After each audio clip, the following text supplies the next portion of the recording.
सभी ने मेरी राम राम। आज सोमवती अमावस्या है।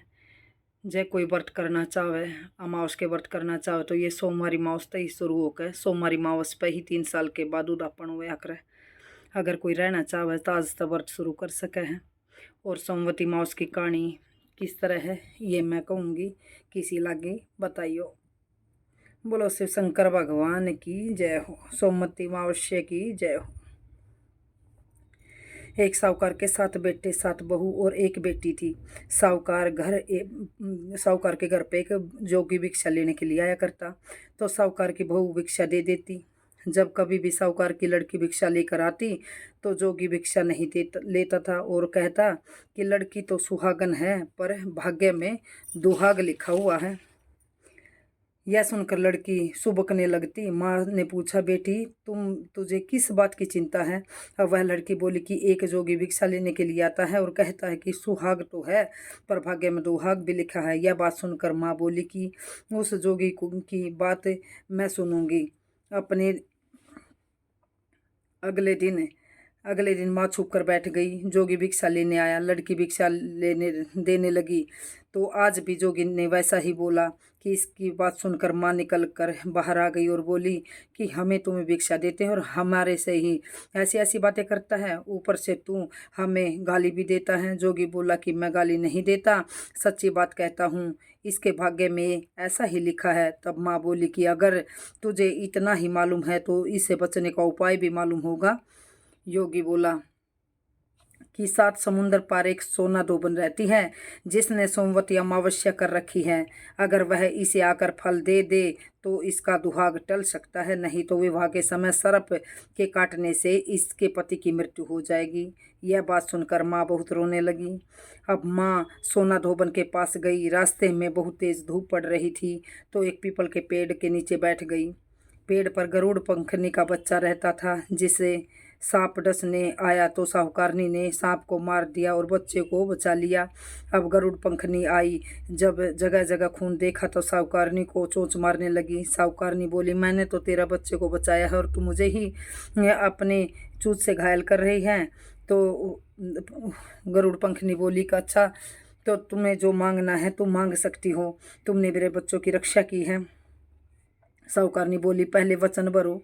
गरुड़ पंखनी बोली, मैं तुम्हें वचन देती हूँ। साहूकारनी बोली, मुझे 7 समुंदर पार सोना धोबन के घर छोड़ दो। अब गरुड़ पंखनी ने उसे सोना धोबन के घर ले जाकर छोड़ दिया। वहां जाकर साहूकारनी ने सोचा कि अब इसको कैसे मनाऊं।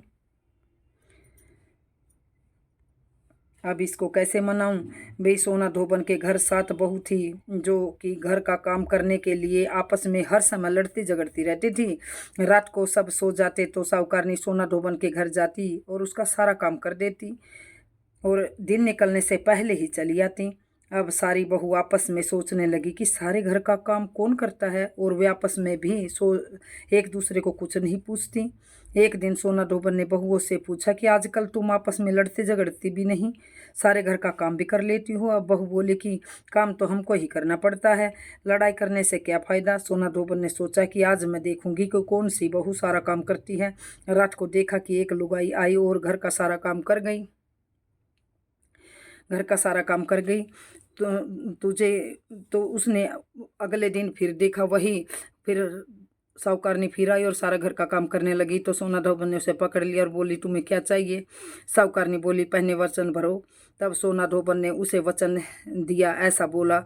अब साहूकारनी बोली कि मेरी बेटी के भाग्य में दुहाग लिखा है, सो तू चलकर सुहाग दे दे। क्योंकि तूने तो सोमवती अमावस्या कर रखी है। सोना धोबन अपने बहू बेटों से बोली कि मैं तो इसके साथ जा रही हूँ, पीछे तुम्हारे पिताजी मर जाए तो उन्हें तेल के कूपे में डाल कर रख देना। अब वह साहूकारनी के घर आ गई। साहूकारनी ने अपनी बेटी का विवाह किया। तब फेरे होने लगे तो सोना धोबन कच्चा करवा दूध और तार लेकर बैठ गई। थोड़ी देर में सांप आया और उस लड़के को डसने लगा तो सोना धोबन ने करवा आगे कर तार से सांप को बांध लिया। डर के मारे सांप मर गया। अब सोना धोबन ने उसे सुहाग दिया और बोली, जितनी अमावस्या मैंने करी है उन सब का फल साहूकार की बेटी को मिलियो, और जो आगे करूँगी उसका फल मेरे पति और मेरे बेटे को मिलियो। जब कोई सोमवती अमावस्या जब उसका फल मेरे पति को मिलियो। तब कोई सोमवती की जय जय बोलने लगे। सब जितने भी वहां थे सब सोमवती मावश की जय जयकार बोलने लगे और सोना दो बन जाने लगी। तो साहूकारनी बोली, कुछ मांग ले, तूने मेरे जमाई को जीवित कर दिया है। वह बोली, मुझे कुछ नहीं चाहिए। यह कहकर वह चली गई।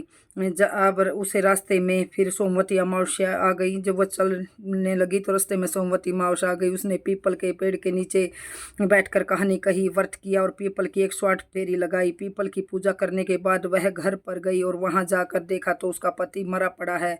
जो उसने सोमवती अमावस्या रास्ते में की थी उसका फल अपने पति को दे दिया।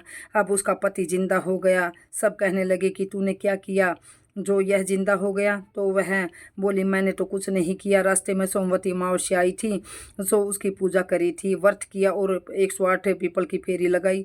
सारी नगरी में ढिंडोरा पिटवा दिया कि सब कोई सोमवती अमावस्या की पूजा करियो, व्रत करियो, 108 फेरी पीपल की लगाइयो। हे सोमवती अमावस्या, जैसा साहूकार की बेटी को सुहाग दिया वैसा सबको देना। कहने वाले, सुनने वाले, सुनाने वाले सभी का सुहाग बाग बना रहियो और सबके घर में अंधन की बरकत दियो। बेटे बउआ की मौज करियो।